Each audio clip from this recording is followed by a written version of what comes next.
ছোট হিন্দুকে কেটে ভাগীরথীর জলে ভাসাতে হবে, তার জন্য বড় হিন্দু মুসলমানকে দিল 1000 কোটি টাকা। একদিকে মন্দির গড়া হচ্ছে, একদিকে মসজিদ গড়া হচ্ছে।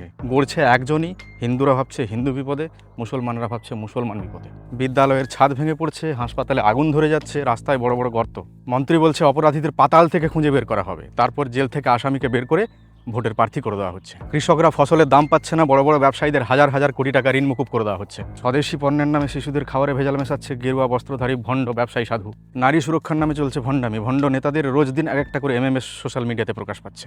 হিন্দু যদি আওয়াজ তোলে তাকে বলা হচ্ছে বিধর্মী, মুসলমান যদি আওয়াজ তোলে তাকে বলা হচ্ছে সন্ত্রাসবাদী, আদিবাসী যদি আওয়াজ তোলে তাকে বলা হচ্ছে নকশালী, আর যার জাতি ধর্ম চেনা যাচ্ছে না সে দেশদ্রোহী। তারপরেও হিন্দু বলছে হিন্দু বিপদে, মুসলমান বলছে মুসলমান বিপদে।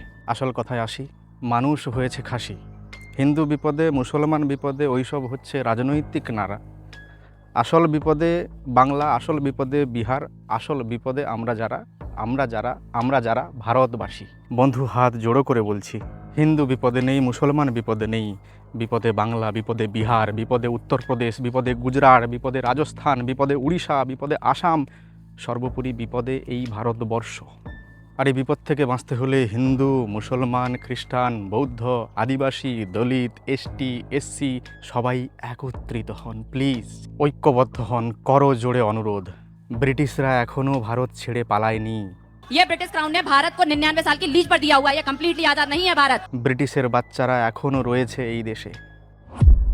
তোমার না বলা কথা আমার কণ্ঠ, কোর বাংলা জনকণ্ঠ, কোর বাংলা জনগণের কণ্ঠ।